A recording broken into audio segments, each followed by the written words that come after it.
सीखेंगे कि हम फेसबुक एड्स के लिए पिक्सल को कैसे सेटअप करते हैं और किस तरीके से इवेंट्स मैनेजमेंट से जाके पिक्सल को मैनुअल कोडिंग के साथ अपनी वेबसाइट के अंदर डिकोड करते हैं, किस टैब में जाके उसको कोडिंग को इंसर्ट करते हैं और किस तरीके से एक प्रॉपर पिक्सल को इंस्टॉल करते हैं और उसके बाद एक प्रॉपर जो है एक ऐसा एड मैनेजर बनाएं जो कि पाकिस्तान में सस्पेंड ना हो। किसी भी किस्म के एड्स लगाएं तो हमारा एड जो है वो सस्पेंड ना हो। मोस्टली जो मसले आ रहे होते हैं फेसबुक एड से, हमारा एड मैनेजर सस्पेंड हो जाता है। तो अगर आप इंडिविजुअल हैं तो आपके लिए एक ट्रिक है, वीडियो को मुकम्मल देखिएगा। अगर आप चैनल पर नए हैं तो डिजी कॉमर्स के यूट्यूब चैनल को सब्सक्राइब कर लें ताकि आने वाली हर वीडियोस आप तक पहुंच सके। तो चलते हैं अपने टॉपिक की जानिब। सबसे पहले आपने क्या करना है कि अगर आपका इंडिविजुअल है, अगर आप बिजनेस ओनर नहीं है, तो आपको सबसे पहले बिजनेस मैनेजर और एड मैनेजर के मुतालिक पता होना चाहिए। बिजनेस मैनेजर जो होता है उसके अंदर आप मल्टीपल एड मैनेजर्स को ऐड कर सकते हैं और एड मैनेजर में आप सिर्फ जो है वो कैंपेन्स को मैनेज कर सकते हैं। तो अगर आप इंडिविजुअल हैं, एक एजेंसी नहीं है, तो आप as a individual ad manager से भी कैंपेन चला सकते हैं, जिससे आपकी कैंपेन जो है वो डिसअप्रूव भी नहीं होगी और आपका एड अकाउंट भी सस्पेंड नहीं होगा। बहुत सारे ऐसी क्यूरीज आ रही होती हैं कि एडसमेंट एक दो कैंपेन लगाते हैं तो बिजनेस मैनेजर जो है वो सस्पेंड हो जाता है, फिर नए से डोमेन वेरिफिकेशन वो सारा प्रोसेस को करना पड़ता है जो बहुत हैटिक होता है। तो इसलिए मैं आपके साथ ये शेयर कर रहा हूँ। तो आइए चलते हैं सबसे पहले पिक्सल सेटअप की तरफ। पिक्सल सेटअप करने के लिए आपको क्या करना होगा, आपने जाना है ऑल टूल्स पे। ऑल टूल्स पे क्लिक करेंगे, आपने जाना है इवेंट्स मैनेजर में। इवेंट्स मैनेजर में जाएंगे तो आगे आपने डाटा सोर्स में जाना है। डाटा सोर्स में जब आप जाएंगे तो आपने क्रिएट अ न्यू पिक्सल करना है, ठीक है। अगर आप एक नया पिक्सल बनाना चाह रहे हैं तो वो आपको डाटा सोर्स में जाके इवेंट्स मैनेजर में मिलेगा और साथ में आपने जिसमें आपने कोडिंग करनी है वो वाली वेबसाइट भी आपने अपने पास ओपन कर लेनी है, ठीक है। इवेंट्स मैनेजर में आप पिक्सल को क्रिएट करते हैं और इवेंट्स को टेस्ट करते हैं और आपका एक पिक्सल क्रिएट हो जाता है। पिक्सल का काम क्या होता है, पिक्सल आपको डाटा ट्रैक करके देता है कि आपकी वेबसाइट पे कस्टमर का बिहेवियर क्या है, कितना कस्टमर आ रहा है और क्या कर रहा है कस्टमर आपकी वेबसाइट पे आके, ठीक है। तो ये हमारे पास डाटा सोर्स का ऑप्शन आ गया, ठीक है। डाटा सोर्स पे क्लिक करेंगे तो हमारे पास आगे ये पिक्सल की डिटेल दे देगा कि हम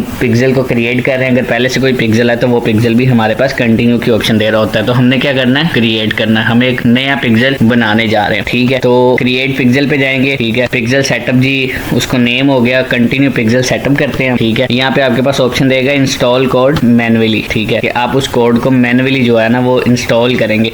इसको आपने क्या करना है, यहाँ से कॉपी कर लेना, कोई ज्यादा मुश्किल काम नहीं है। यहाँ से आपने कॉपी कर लेना, कॉपी करके आपने जाना है अपनी वेबसाइट के थीम में जाके यहाँ पे आपने राइट क्लिक करके यहाँ पे करना है एडिट कोड, ठीक है। एडिट कोड में जाएंगे, आपने लिक्विड फाइल में जाना है, ठीक है। अभी यहाँ पे आ जाएगी, ठीक है। ये हमने कॉपी कर लिया हुआ है, ठीक है। अगर आप बिजनेस मैनेजर के थ्रू जाते हैं तो आपको बहुत सारे हैटिक प्रोसेस से गुजरना पड़ता है, आपको डोमेन वेरीफाई करनी पड़ती है, बहुत सारे मसाइल से गुजरना पड़ता है, जिसके बाद बनाते बनाते आपका बिजनेस मैनेजर जो है वो सस्पेंड हो जाता है। थीम लिक्विड में जाना है आपने, ठीक है। उसके बाद आपके पास ये हेडर आ गया, ठीक है। यहाँ से आपने यहाँ पे जो है वो अपना पेस्ट करके इसको आपने सेव कर देना। ये आप जब इसको सेव करेंगे और ठीक है, यहाँ से आपका एसेट सेव हो गया, यहाँ से आपने एग्जिट चले जाना, ठीक है। और यहाँ से इवेंट्स मैनेजर में आके आपने कंटिन्यू करना। कंटिन्यू के बाद आपने कर देना कि हमने वहां से कर आए हैं, ठीक है। Turn on automatic advance matching, ठीक हो गया। कंटिन्यू कर दिया। ये कोड हम क्योंकि कर आए हुए हैं, ठीक है, तो कोड टू पिक्सल ओवरव्यू में चले जाएंगे, ठीक है। उसके बाद इवेंट को टेस्ट करेंगे और हमारा पिक्सल जो है वो क्रिएट हो चुका है। और उसके बाद हम एक कैंपेन बनाएंगे, फिर देखेंगे हमारे कैंपेन का रिजल्ट क्या आता है, आगे हमें उस तरीके से रिस्पॉन्स भी आता है, हमारी परचेजिंग पे क्या फर्क पड़ता है। सबसे पहले तो पिक्सल को वार्म अप करना होता है, ठीक है। पिक्सल को वार्म अप करने के लिए आप ट्रैफिक कैंपेन चला सकते हैं। ट्रैफिक कैंपेन चलाने के लिए आपके पास जरूरी है कि आपके पास डाटा कलेक्ट हो जाता है, ठीक है। यहाँ पे जाएंगे, आप टेस्ट इवेंट्स करेंगे, ठीक है। इवेंट टेस्ट करने के लिए आपको अपनी साइट का जो है वो डाटा डालना होगा, जिस साइट पे आप जो है वो ओपन करके आए। तो इसके लिए क्या करेंगे, आप इसको ओपन कर लेंगे, ठीक है, इसके व्यू करेंगे और ये आपके पास उसकी डिटेल आ जाएगी। आपने इसको क्या करना है, कॉपी करेंगे और यहाँ पे आके इवेंट्स में इसको पेस्ट कर देंगे, ठीक है। जब आप पेस्ट करेंगे तो ये आपके पास ओपन वेबसाइट की ऑप्शन दे रहा होगा, ठीक है। ओपन वेबसाइट में जाएंगे तो ये आपके पास वेबसाइट ओपन हो जाएगी, ठीक है। तो जो भी आप इस पे करेंगे तो वो पीछे बैक एंड पे नोट हो रहा होगा कि आप वेबसाइट पे क्या बिहेवियर कर रहे हैं, आप प्रोडक्ट खरीद रहे हैं, चेक इन कर रहे हैं, पेज व्यू कर रहे हैं, प्रोडक्ट को व्यू कर रहे हैं, ठीक है। वो सारा आपका बिहेवियर पीछे नोट हो रहा होगा, ठीक है। यहाँ से इवेंट्स मैनेजर में गए, ठीक है। उसके बाद हमने इसको ओपन कर लिया, उसके बाद उसका डायग्नोस्टिक करेंगे,